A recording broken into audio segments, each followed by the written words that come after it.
Bueno, es un placer, un gusto para mí estar con ustedes otro domingo, una vez más. Tengo para compartir varios pasajes y un tema que me pareció bien interesante y que podríamos decir que sentí la guía del Señor para compartirlo hoy. Sé que muchos de ustedes vinieron hoy a buscar a Dios, ¿eh? Y eso, qué bueno que es que seamos hijos de Dios o quizá estemos buscándole. Qué bueno que es buscar a Dios en donde se reúne su pueblo. Y otros que quizá no vinieron buscando a Dios, te quiero decir que Dios te está buscando a vos, ¿no? O sea que de todas maneras hay una búsqueda entre medio. Para comenzar, les quería preguntar una pregunta, si se quiere, filosófica. ¿Se puede considerar a Jesús como un revolucionario? ¿Qué les parece? Bueno, le pregunté a la IA, que está muy de moda, si se puede considerar a Jesús como revolucionario en varias plataformas, y todas me dijeron que sí. Y me dijeron, en sentido histórico y cultural, indudablemente. Su mensaje reordenó conceptos como la dignidad humana universal, la igualdad ante Dios y el valor del sufriente. Por sus ideas y sus conceptos, propuso una inversión de algunos valores establecidos en la sociedad de la época, por lo que su propuesta se debe considerar revolucionaria. Interesante, ¿no? La respuesta de la IA. Hace algunos días me llamó la atención un título de una película que se llama La Revolución de Jesús.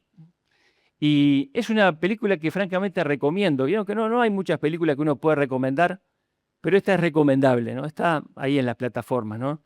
La Revolución de Jesús. Ocurre en Estados Unidos, en California, en los años 60, a fines del año 60, una sociedad revolucionada, en guerra fría, con la guerra de Vietnam, con mucha prosperidad económica, pero sin un rumbo moral definido. Y ahí surge un grupo de jóvenes con descontento hacia la sociedad que se llamaban los hippies. Muchos los conocemos, los hippies, capaz que para los más jóvenes ni idea, pero ¿qué eran los hippies? Bueno, eran jóvenes que hastiados de lo superficial de la sociedad y de lo rígido del sistema, desafiaron las estructuras dominantes y se apartaron a una búsqueda de sentido de la vida, con un estilo de vida bohemio, basado en los amigos, en la música, en amor y paz, por lo menos era uno de las consignas que ellos tenían, una sexualidad libre, rechazando toda forma de violencia y buscando una espiritualidad nueva, formas de espiritualidad, y experimentando con drogas y con drogas pesadas, ¿no? Y por ahí venía uno de los grandes problemas de este movimiento. Ahora, la película esta, La Revolución de Jesús, describe un despertar espiritual real que hubo en aquella época, porque un pastor fundamental, o sea, tradicional, se sintió guiado por Dios a abrir la iglesia, que estaba bastante cerrada en sus estructuras, a estos jóvenes, ¿no? Y estos jóvenes vinieron en masa, podríamos decir, a esa iglesia, y bueno, tuvieron que predicar al aire libre, y se convirtieron cientos y miles a Cristo y se bautizaron. Y realmente, bueno, no los quiero espolear, capaz que alguno va a ver la película después, pero lo lindo es que hubo una revolución, o se pudo experimentar en aquella época, como en otras épocas de la historia, una revolución en torno a la figura de Jesús. Quizá podamos considerar a Jesús como un revolucionario, pero si en realidad lo fue, como dice la IA, fue un revolucionario muy diferente a otros de la historia. Y quiero pensar con ustedes en tres conceptos, tres grandes conceptos de las ideas de Jesús que, a pesar del paso de los años, siguen siendo contraculturales, siguen siendo totalmente revolucionarios. Jesús aparece en la historia humana hace 2000 años aproximadamente, en Palestina, en el primer siglo. Él marca el inicio del siglo, en realidad, ¿no? Roma dominaba el mundo con fuerza militar tremenda y con un poderío bien rígido, con sus leyes y castigando severamente a los que se oponían. Los religiosos de la época allí en Palestina eran más que nada los fariseos y, bueno, y los escribas, que seguían rígidamente también la ley de Moisés y otras cosas que ellos habían agregado a la ley de Dios. Y ellos eran como los exponentes, por lo menos más destacados, de lo que era la élite religiosa. Y en ese ambiente aparece Jesús y su mensaje hace irrupción. Y habría muchos conceptos que destacar de lo que dice Jesús, ¿no? Pero decidí mencionar 3 de ellos. Podemos llamarle así: la revolución del corazón versus las apariencias, la revolución del servicio versus la imposición y la revolución de la gracia versus el legalismo. Vamos a pensar primero en el corazón auténtico versus las apariencias engañosas. Les invito a abrir en Mateo capítulo 5 y leer allí algunos versículos de el discurso más conocido, por lo menos más famoso, del Señor Jesús. En la época de Jesús, los religiosos habían hecho un verdadero espectáculo de la fe. Hacían oraciones públicas largas en las esquinas de las calles. Tenían vestimentas para ser vistos y admirados. Lo referente a sus ordenanzas se recitaba en voz alta y a ellos les interesaba guardar puntillosamente hasta el más fino detalle y que todos lo supieran. El ser vistos y el ser considerados como personas santas era lo que estaba debajo de toda esta parafernalia, podríamos decir, ¿no? La religión para ellos era más que nada un asunto externo, algo que se debía ver. La vestimenta, los ritos, las palabras, si todo esto estaba presente en la vida de alguien, esa persona era digna de ser reconocida como alguien piadoso. Y entonces de pronto aparece Jesús, ¿no? Y dice muchas cosas muy diferentes. Mateo capítulo 5, versículo 21, dice el Señor, desde el versículo 20, dice: porque os digo que si vuestra justicia no fuere mayor que la de los escribas y fariseos, no entraréis en el reino de los cielos. Oísteis que fue dicho a los antiguos: no matarás, y cualquiera que matare será culpable de juicio. Pero yo os digo que cualquiera que se enoje contra su hermano será culpable de juicio. Y cualquiera que diga necio a su hermano será culpable ante el concilio, y cualquiera que le diga fatuo o, podríamos decir, tonto, quedará expuesto al infierno de fuego.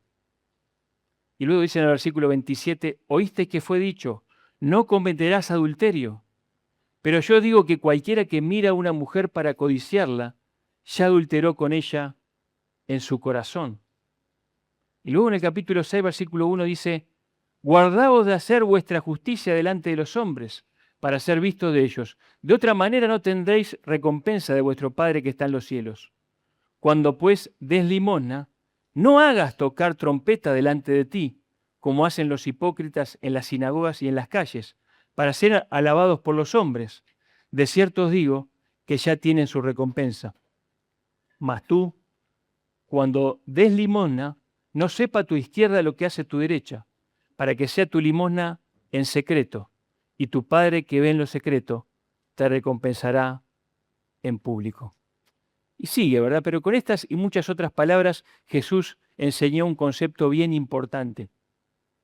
Y es que no era la apariencia lo que Dios miraba ni mira, lo que Él busca en el hombre. No es lo que se ve lo que importa, sino aquello que está en el interior del ser humano.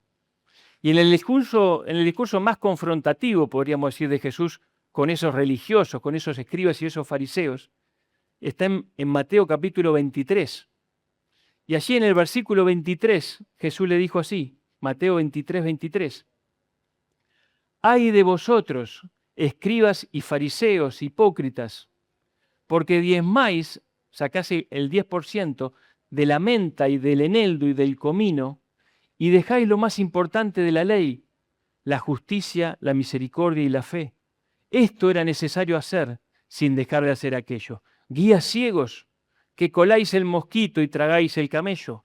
Ay de vosotros, escribas y fariseos hipócritas, porque limpiáis lo de fuera del vaso y del plato, pero por dentro estáis llenos de robo y de injusticia.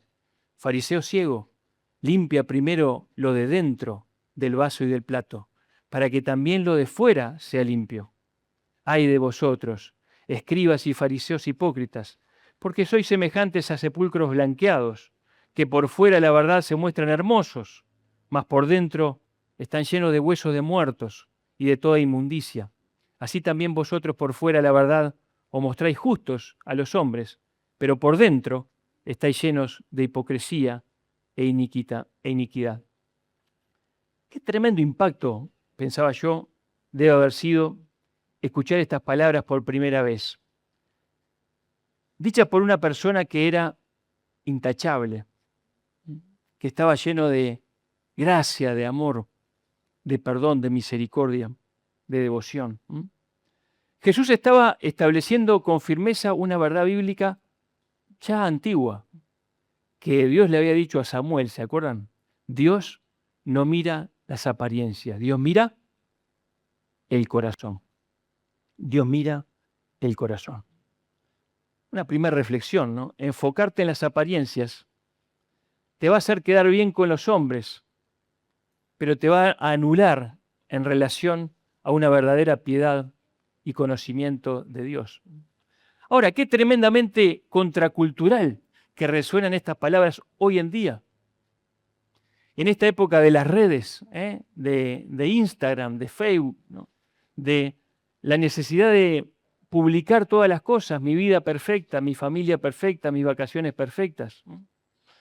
Buscando seguidores, buscando likes, ¿no? Buscando aprobación. Aún los creyentes a veces caemos en este juego patético y carnal. Pero Dios, al Dios verdadero, no le importan estas cosas. Jesús buscaba verdaderos discípulos que le siguieran de todo corazón.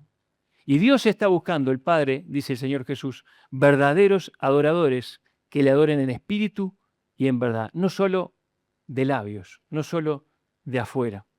La verdadera piedad, enseñó Jesús, no es la externa, sino que es la íntima, la del corazón, la que se lleva puertas adentro, de rodillas, orando, de buscar a Dios en serio, de disciplinas espirituales que no se publican, sino que se experimentan, de ayudar al prójimo, pero que no se sube a las redes, sino que es algo discreto, silencioso, porque es fruto de una verdadera espiritualidad y de agradecimiento a Dios. De alguna manera podríamos decir que no fue el Principito el que inventó el concepto de que lo esencial es invisible a los ojos. Esa es una idea basada en las palabras de Jesús. Ese mensaje de que lo que importa es el corazón en tu vida y no lo externo es revolucionario. Lo fue ayer y lo sigue siendo hoy. Y es así. Pero el segundo concepto es el servicio abnegado versus la imposición autoritaria. En el mundo del Señor Jesús estaban bien claras las cosas, ¿no? Todo el mundo sabía quién era el que mandaba. El que mandaba, el Señor era el César. Era el que mandaba. Con vara de hierro, podríamos decir. Con una estructura piramidal bien rígida. Y también era así en la parte religiosa, ¿no? Era el sumo sacerdote el que cortaba el bacalao, podríamos decir, ¿no? La sociedad era así, era piramidal. Y el pueblo estaba en la base de la pirámide, sin duda alguna. Pero entonces aparece Jesús y habla de otra manera de ver las cosas. Habla de que en su reino iba a ser diferente. Y esto lo podemos leer en Marcos capítulo 10, versículo 35. Marcos 10, 35. Dice así el Señor Jesús. Entonces Jacobo y Juan, hijos de Zebedeo, se le acercaron diciendo, Maestro, querríamos que nos hagas lo que pidiéramos. Y él le dijo, ¿qué queréis que os haga? Ellos le dijeron, concédenos que en tu gloria nos sentemos el uno a tu derecha y el otro a tu izquierda. Entonces Jesús le dijo, no sabéis lo que pedís. ¿Podéis beber del vaso que yo bebo o ser bautizados con el bautismo que yo soy bautizado? Ellos dijeron, ¿podemos? Jesús le dijo, a la verdad, del vaso que yo bebo beberéis, y con el bautismo con que yo soy bautizado, seréis bautizados. Pero el sentaros a mi derecha y a mi izquierda no es mío darlo, sino a aquellos para quienes está preparado. Cuando lo oyeron los 10, comenzaron a enojarse contra Jacobo y contra Juan. Mas Jesús, llamándolos, les dijo, ¿sabéis que los que son tenidos por gobernantes de las naciones se enseñorean de ellas, y sus grandes ejercen sobre ellas potestad?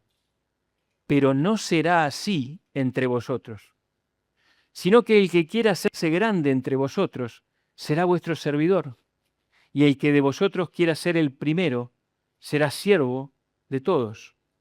Porque el Hijo del Hombre no vino para ser servido, sino para servir y para dar su vida en rescate por muchos.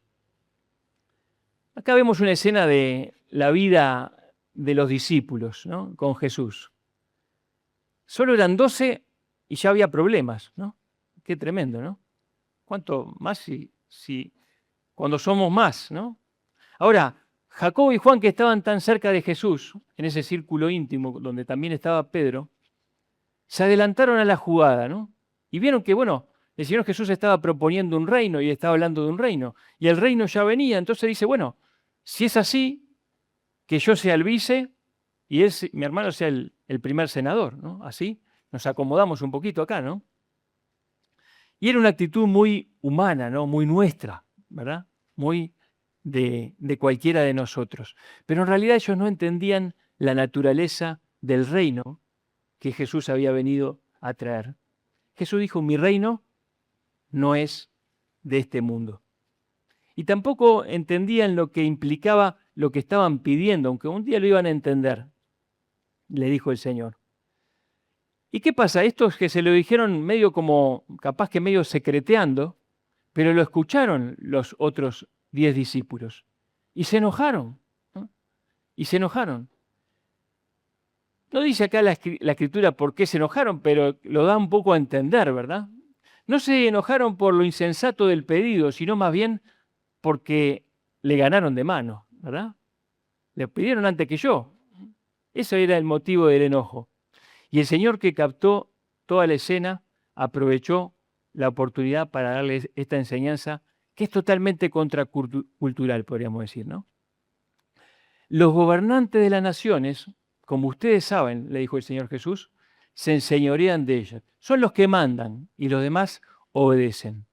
Pero no será así entre ustedes. El Señor ya estaba pensando en el reino que había venido a establecer y en los miles y millones que iban a integrar ese reino.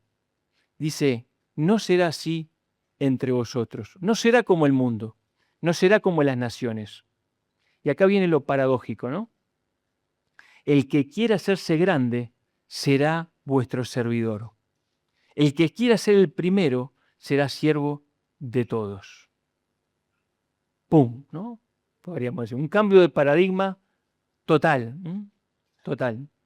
No había entonces que serruchar pisos, no había que pisar cabezas, no había que hacer jugadas políticas, no había que pensar en mi propio lugar y bienestar y comodidad primero, sino que en realidad, si quería ser el primero en este reino, tenía que ser o tengo que ser el siervo de todos.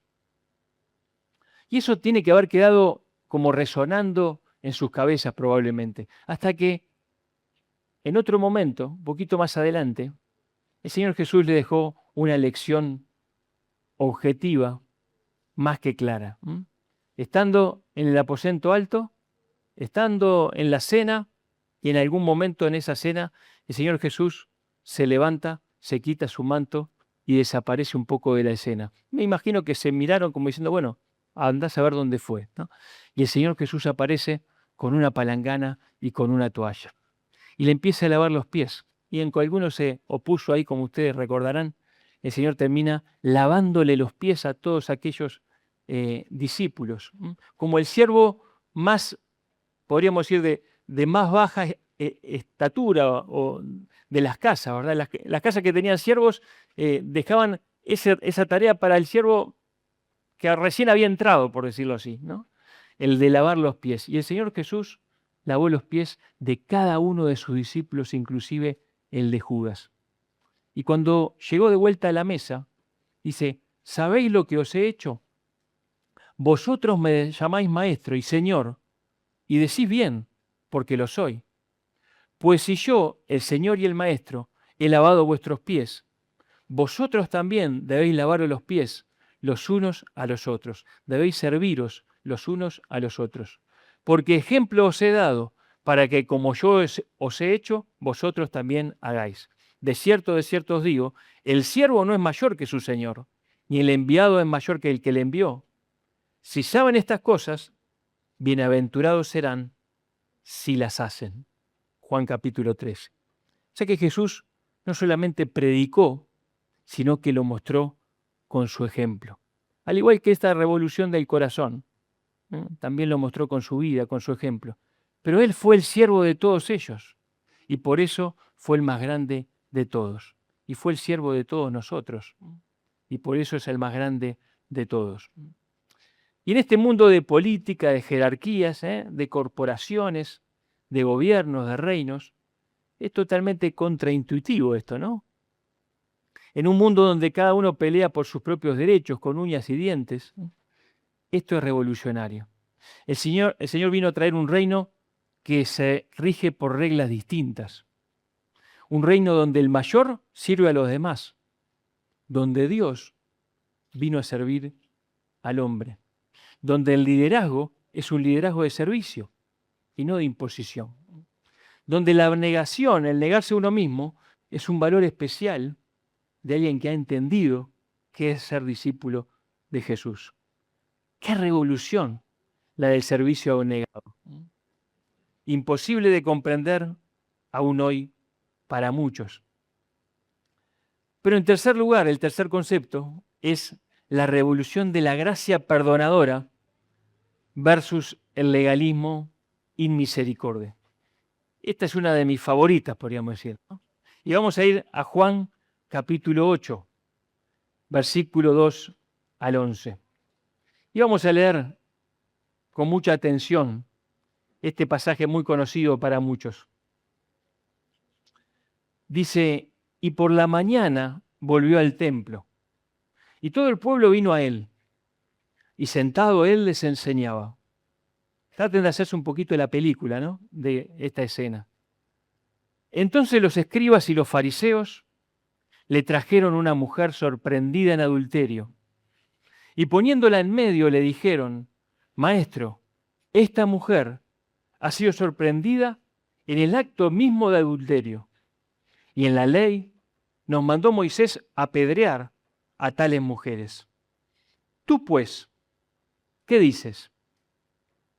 Mas esto decían tentándole, para poder acusarle. Pero Jesús, inclinado hacia el suelo, escribía en tierra con el dedo. Y como insistieran en preguntarle, se enderezó y les dijo, el que de vosotros esté sin pecado, sea el primero en arrojar la piedra contra ella. E inclinándose de nuevo hacia el suelo, siguió escribiendo en tierra. Pero ellos, al oír esto, acusados por su conciencia, salían uno a uno, comenzando de los más viejos hasta los postreros. Y quedó solo Jesús y la mujer que estaba en medio. Enderezándose Jesús, y no viendo a nadie sino a la mujer, le dijo, Mujer, ¿dónde están los que te acusaban? ¿Ninguno te condenó? Ella dijo, Ninguno, Señor. Entonces Jesús le dijo, Ni yo te condeno. Vete y no peques más. Qué pasaje, ¿verdad? Los escribas y fariseos estaban hartos de Jesús. Ya no sabían cómo deshacerse de él. Así que le tendieron una trampa. Una mujer sorprendida en adulterio, que según la ley debía morir apedreada. Uno dice, si fue sorprendida en adulterio, ¿dónde estaba el hombre? ¿No? Porque los que tenían que morir apedreados eran los dos, ¿no? Pero bueno, aparecieron con la mujer, ¿no? La cuestión de esto era que si Jesús decía sí, ejecútenla. Bueno, ¿dónde quedaba su mensaje de amor, de perdón? Y además, sabían que en aquel tiempo de ocupación romana no podían ejecutar a ninguna persona, o sea que podían ser acusados de delito por Roma. Y si Jesús decía que no la ejecutaran, bueno, estaba yendo en contra de la ley de Moisés y podía ser acusado como falso maestro. O sea que una respuesta u otra respuesta, las dos tenían acusación para Jesús. La respuesta de Jesús fue maravillosa, porque apuntó directamente a sus corazones. Aquel que veía y que sabía todas las cosas, le dijo esa frase, ¿no? El que de ustedes esté libre sin pecado, que sea el primero en arrojar la piedra. Y sonó como la voz de Dios, que traspasó sus corazones, ¿no? Y dijo, no, yo sé que soy pecador. Y de a uno fueron tirando la piedra, y no quedó ninguno. Y cuando se fueron todos, solamente quedó delante de aquella mujer aquel que sí podía juzgarla. Y aquel que tenía la santidad para cumplir aquel requisito que él mismo había colocado, el que de ustedes esté sin pecado. Él no tenía pecado. Él podría haber cumplido con esta sentencia. Pero el Señor le dijo, ni yo te condeno, yo tampoco te voy a condenar. El Señor no la trató por la ley, sino por la gracia, por su gracia. Dice la Escritura en Juan capítulo 1, la ley por Moisés fue dada, pero la gracia y la verdad vinieron por medio de Jesucristo. Y una y otra vez en su ministerio, Jesús actuó por gracia. La actitud de los fariseos y de los religiosos de la época era como una frase del tiempo de Isaías que decía, apártate de mí, que soy más santo que tú. Pero Jesús fue muy distinto. Allí donde el legalismo imponía condena y exclusión, Jesús trajo la gracia. Gracia que perdona, que recibe al pecador, pero que lo transforma. Vete y no peques más. ¿Cómo nos cuesta entender la gracia, verdad? ¿Cómo nos cuesta? En un mundo de méritos, de búsqueda de ser valorado por lo que hago, por lo que sé, que alguien acepte a otro solo por ser persona, es revolucionario. Jesús estaba lleno de gracia y de verdad. Los más desgraciados de la sociedad tenían en él un refugio. Los leprosos, los publicanos, cobradores de impuestos, los rechazados. Él era llamado amigo de publicanos y de pecadores.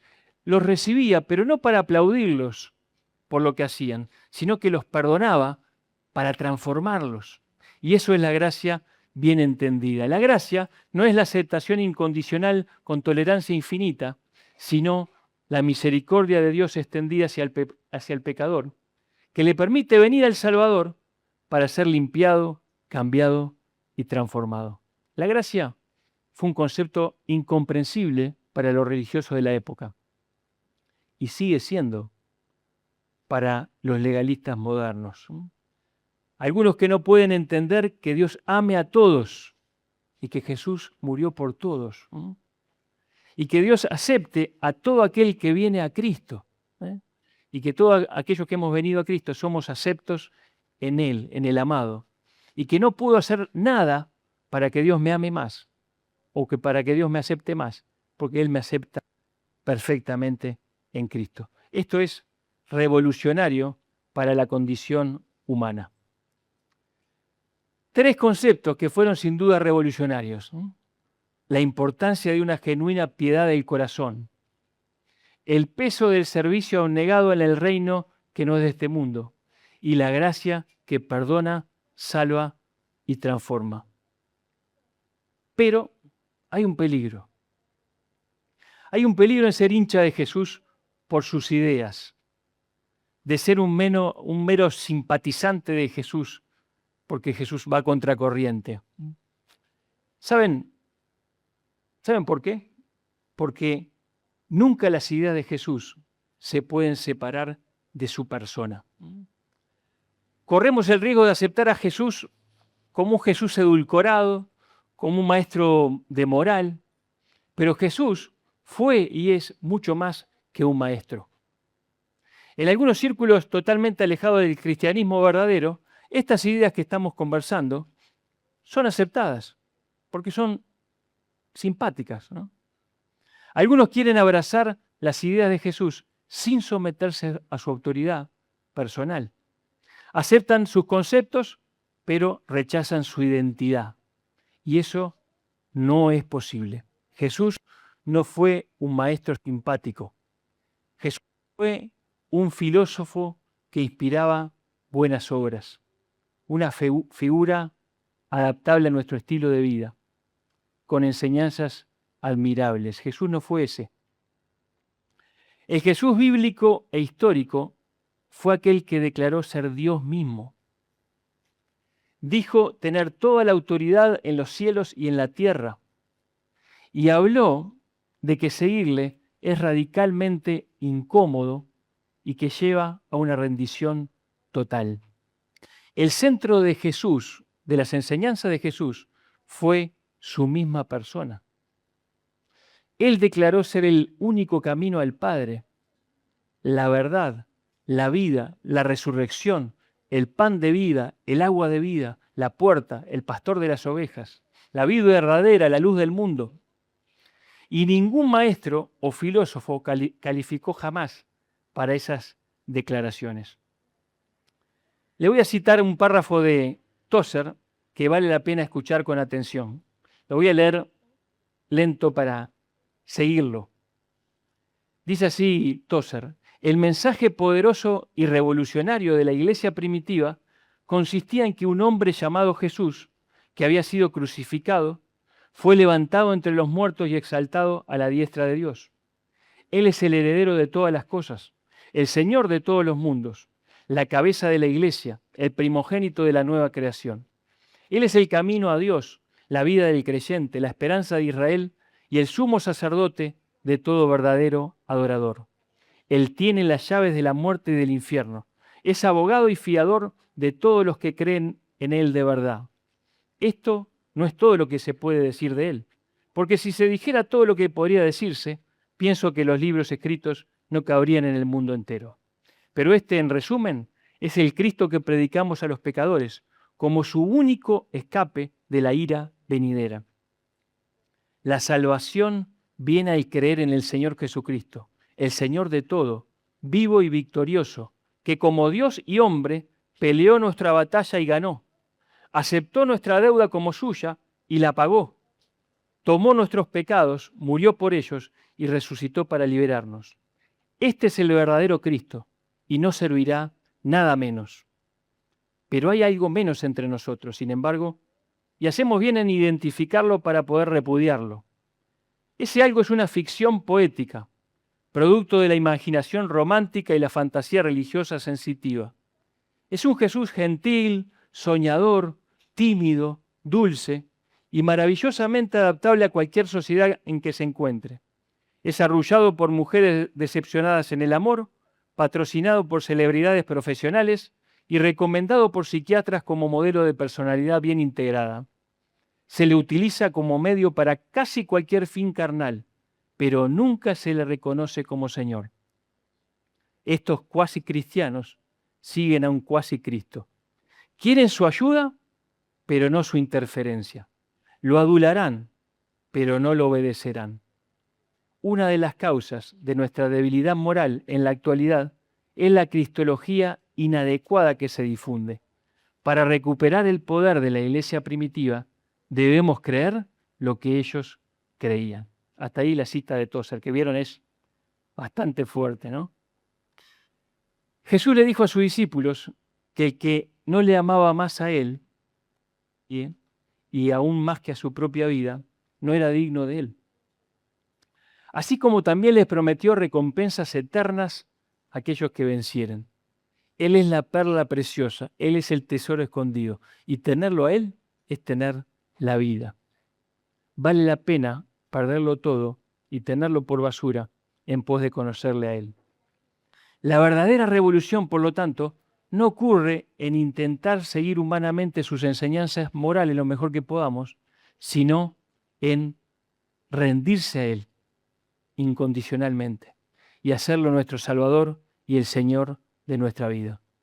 Y permitir que su Espíritu Santo nos llene y que viva Él en nosotros. Ahora yo le pedí a un grupo de hermanos que preparara una canción para este día. Y vamos a escuchar la canción. Y les pido que la escuchen atentamente. Una canción que dice que Jesús es mucho más que un revolucionario. Que Jesús es aquel que lo tiene todo lo que necesita. Así que en este clima y espíritu de reflexión, vamos a escuchar esta canción y después vamos a orar.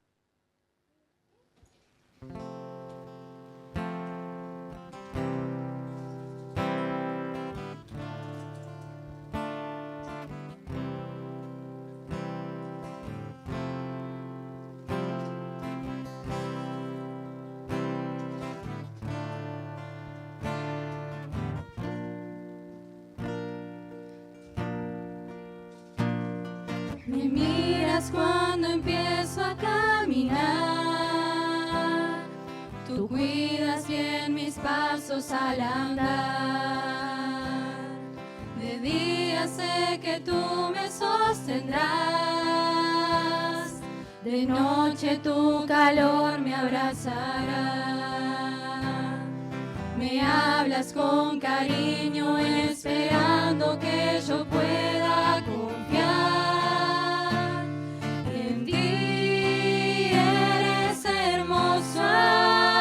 Mi Jesús, amor sin medida, como no imaginé, eres todo y lo único que necesito para vivir.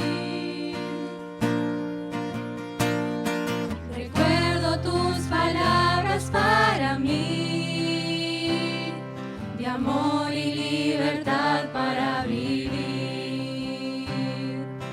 Desde que la cruz me trajo a ti, tu gracia y tu perdón son para mí.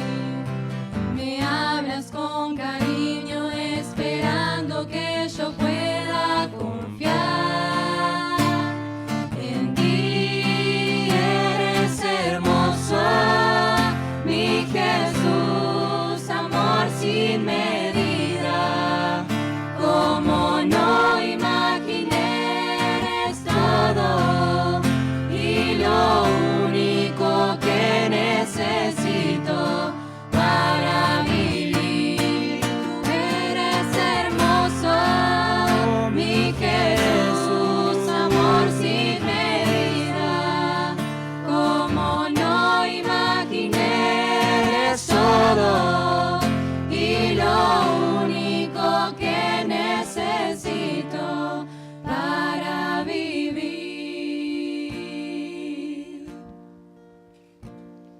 Me hablas con cariño esperando que yo pueda confiar.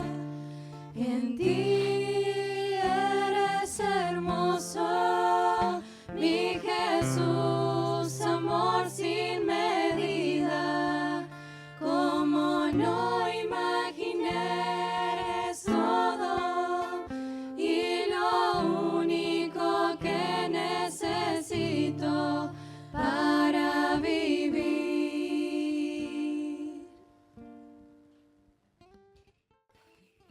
Dice, me hablas con cariño esperando que yo pueda confiar en ti.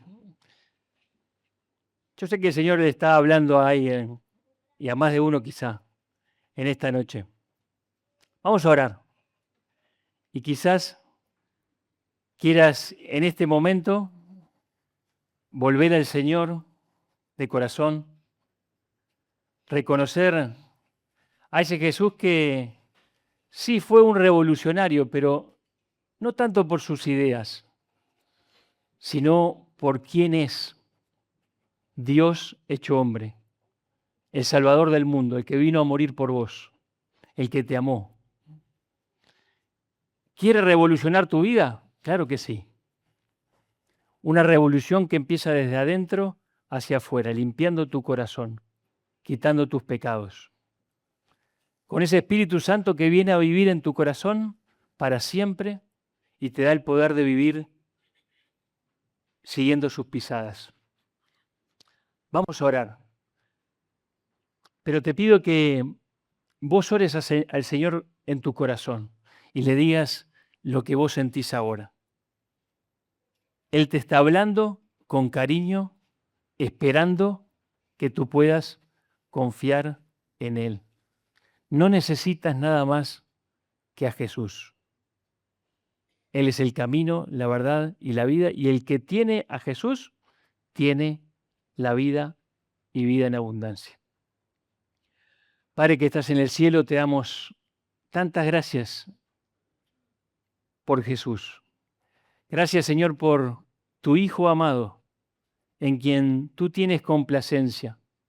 Ese Señor Jesús que vino a vivir una vida perfecta por cada uno de nosotros, que vivió en comunión contigo, que vivió haciendo el bien, sanando, dando vista a los ciegos, limpiando a los leprosos, resucitando muertos. Pero todo esto era señales de quién era Él, de su identidad, Dios hecho hombre, el que vino a pagar el precio de mis pecados y los pecados de cada uno de nosotros, pecadores que te hemos dado la espalda, que te hemos rechazado, pero tú extiendes tu misericordia para cada uno de nosotros, extiendes tus brazos de amor, así como los extendiste en la cruz, así los extiendes ahora para recibir a aquel que necesita perdón.